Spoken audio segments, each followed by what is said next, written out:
युद्ध जीतने के लिए धर्म और आध्यात्मिक शक्ति परम आवश्यक है। तुमने लक्ष्मण से कहा था कि तुम्हारे यहां कोई नीति, कोई धर्म नहीं होता। हमारे यहां युद्ध का भी धर्म होता है। हम शस्त्रहीन और निहत्थे शत्रु पर कभी वार नहीं करते। यह है रघुवंशियों की वीरता। लंका नरेश, तुम इस समय शस्त्रहीन, सुरक्षाहीन और अपमानित अवस्था में केवल शत्रु की दया के कारण जीवित हो। इसी का नाम है दुर्दशा।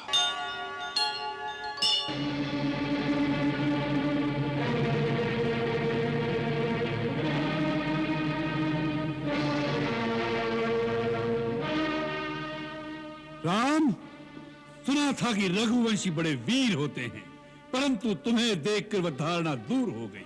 तुम तो किसी राजा के दरबार में बिरदावली सुनाने वाले भांडों और पंडितों की भांति कोई उपदेशक लगते हो। अरे जो वीर होते हैं वह धनुष बाण से बात करते हैं, जबान से नहीं। और ये कंधे पर जो धनुष रखा हुआ है ना, वह कोई शोभा की वस्तु नहीं होता, उससे तीर चलाए जाते हैं ऐसे।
रावण, केवल पाशविक बल और अस्त्र शस्त्रों की गिनती से युद्ध नहीं जीते जाते।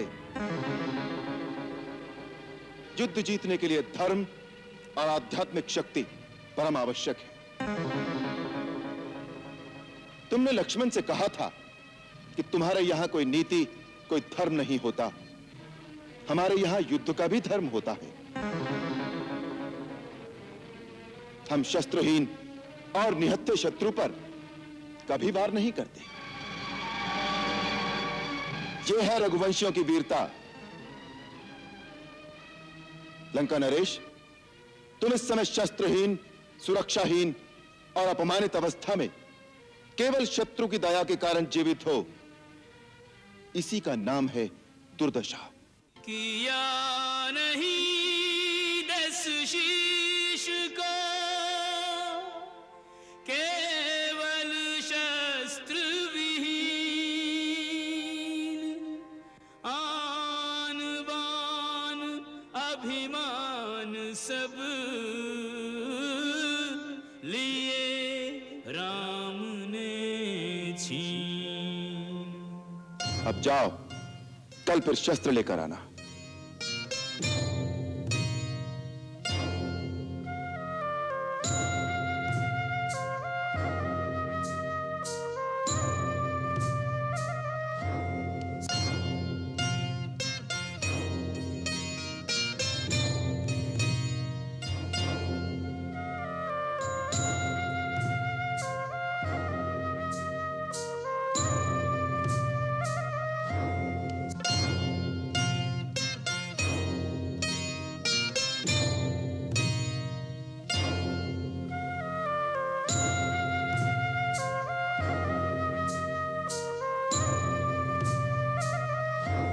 सर झुका कर चला, मुंह की खाकर चला, हार की खीज से तिल मिलाया हुआ,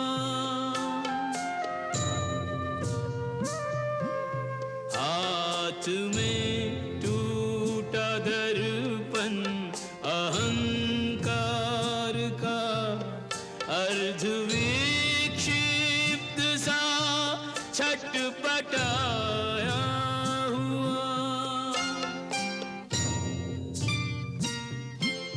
आज रावण को भी इसका आभास है, राम के रूप में काल आया हुआ,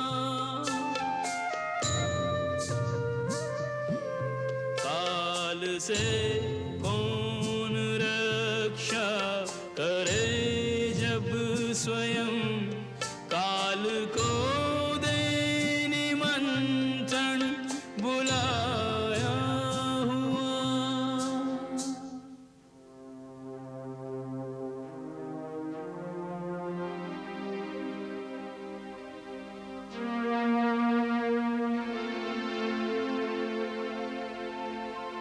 जिस राह से रथ पर निकला था, उस राह पे पैदल आज चले,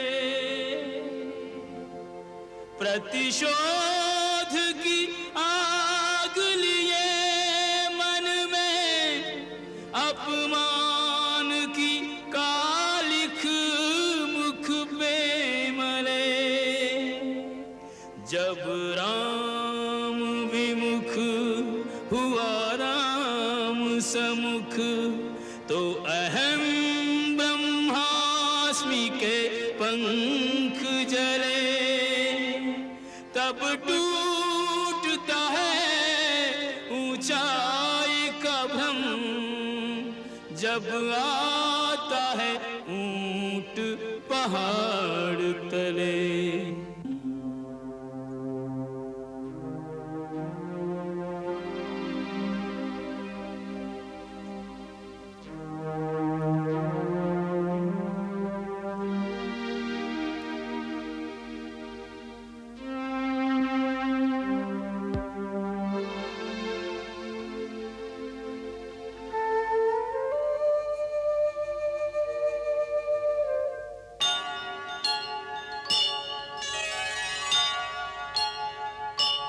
राम और लक्ष्मण परिणय सूत्र में बंधकर अयोध्या जाएं और भरत रिपुदमन कुंवारे रह जाएं, ये तो उचित नहीं।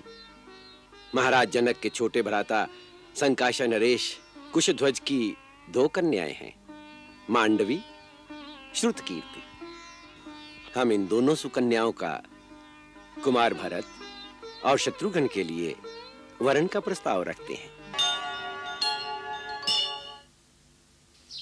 पूज्य महर्षि वशिष्ठ, ब्रह्मर्षि विश्वामित्र, महाराजा दशरथ, इस सभा में हम आपका स्वागत करते हैं। अब हमारे कुल गुरु मान्यवर शतानंद जी इस सभा में उपस्थित गुरुजनों के सम्मुख विवाह का प्रस्ताव रखें।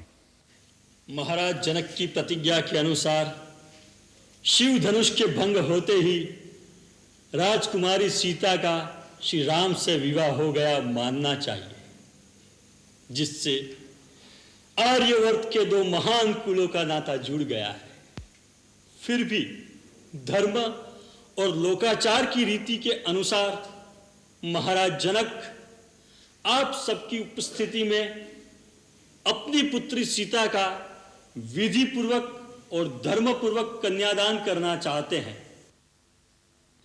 इसके लिए महाराज जनक आपकी आज्ञा चाहते हैं। यही बात आपके पुत्र श्री राम ने भी कही है कि पिता की आज्ञा मिलने पर ही सीता का पाणी ग्रहण करूंगा। अब आप उसके लिए आज्ञा प्रदान करें तो लग्न पत्रिका शोधी जाए। पूज्यवर शतानंद जी, आपके वचनों से हम कृतार्थ हुए। जो प्रस्ताव आपने प्रस्तुत किया है वो हमारे लिए गौरव की बात है। इस शिष्टा के लिए हम महाराज जनक का भी अभिनंदन करते हैं। हमें अपने पुत्र राम पर भी बहुत गर्व है, परंतु महाराज जनक जानते ही होंगे कि इक्ष्वाकु कुल के देवता ये महर्षि वशिष्ठ हैं। हम गुरुदेव से प्रार्थना करते हैं हमारा मार्गदर्शन करें। महाराज जनक, विवाह व्यक्तिगत कार्य नहीं है, यह एक सामाजिक संस्कार है। केवल एक स्त्री और एक पुरुष के गठबंधन को ही विवाह नहीं कह सकते, क्योंकि उन दोनों व्यक्तियों के साथ उनका समाज, उनका कुल, उनका धर्म जुड़ा होता है। विवाह का अर्थ है 2 कुलों का, उनके आचार विचार का, उनकी संस्कृति का संगम। इसलिए आपसे आपकी पुत्री का हाथ मांगने से पहले हमारे लिए आवश्यक है कि अपने महाराज दशरथ की कुल परंपरा का परिचय दें और आपको विश्वास दिलाएं कि राजकुमार राम आपकी पुत्री के सर्वथा योग्य हैं। महाराज दिलीप के सुपुत्र भगीरथ ने देवलोक से गंगा को पृथ्वी पर लाकर इस आर्य भूमि पर जो उपकार किया है वो युग युगांतर तक उन्हें अमर बनाए रखेगा। फिर इस कुल में रघु हुए, जिनके नाम से यह रघुकुल कहलाता है। फिर भक्त शिरोमणि अम्बरीश और उनके प्रपौत्र महाराज अज हुए। महाराज अज के सुपुत्र महाराज दशरथ हुए। ऐसे यशस्वी कुल में उत्पन्न आर्य कुमार राम और लक्ष्मण के लिए मैं आपकी दोनों पुत्रियों सीता और उर्मिला को वरण करता हूं। मुनिवर, आपके उदार वचनों से मैं धन्य हो गया। मैं बड़ी विनम्रता के साथ अपनी सीता को श्री राम के लिए और अपनी छोटी पुत्री उर्मिला को आर्य कुमार श्री लक्ष्मण के लिए रघुकुल की कुलवधुओं के रूप में समर्पित करता हूं। महाराज दशरथ, विदेहराज जनक, इस आनंद मंगलमय प्रकरण का पूर्ण पटाक्षेप अभी नहीं हुआ। यदि महर्षि वशिष्ठ सम्मति दें तो हम भी अपने मन के उद्गार प्रकट करें। आज्ञा दे ब्रह्मर्षि। राम और लक्ष्मण परिणय सूत्र में बंधकर अयोध्या जाएं और भरत रिपुदमन कुंवारे रह जाएं। ये तो उचित नहीं। महाराज जनक के छोटे भ्राता संकाशा नरेश कुशध्वज की 2 कन्याएं हैं, मांडवी, श्रुतकीर्ति। हम इन दोनों सुकन्याओं का कुमार भरत और शत्रुघ्न के लिए वरण का प्रस्ताव रखते हैं। इस प्रस्ताव का अनुमोदन मैं किन शब्दों में करूं? मुनिराज, आपके इस प्रस्ताव से सारा निमिवंश धन्य हो गया। कुशध्वज अपनी पुत्री मांडवी का कुमार भरत के लिए और अपनी छोटी पुत्री श्रुतकीर्ति का कुमार शत्रुघ्न के लिए कन्यादान अवश्य करेंगे। फिर इस शुभ कार्य में विलंब क्यों? शतानंद जी, चारों राजकुमार एक ही दिन दूल्हा बने और चारों राजकुमारियों का कन्यादान एक ही दिन में हो, ऐसा शुभ लगन निकालिए। 2 दिन बाद उत्तरा फाल्गुनी नक्षत्र है। उस दिन चारों विवाह संपन्न करने के लिए अति उत्तम लग्न है। अयोध्यापति दशरथ, अब आप चारों राजकुमारों के मंगल के लिए उनसे गोदान कराइए, नांदीमुख श्राद्ध कार्य संपन्न कीजिए, तत्पश्चात विवाह का शुभ कार्य आरंभ कीजिए। जो आज्ञा गुरुदेव।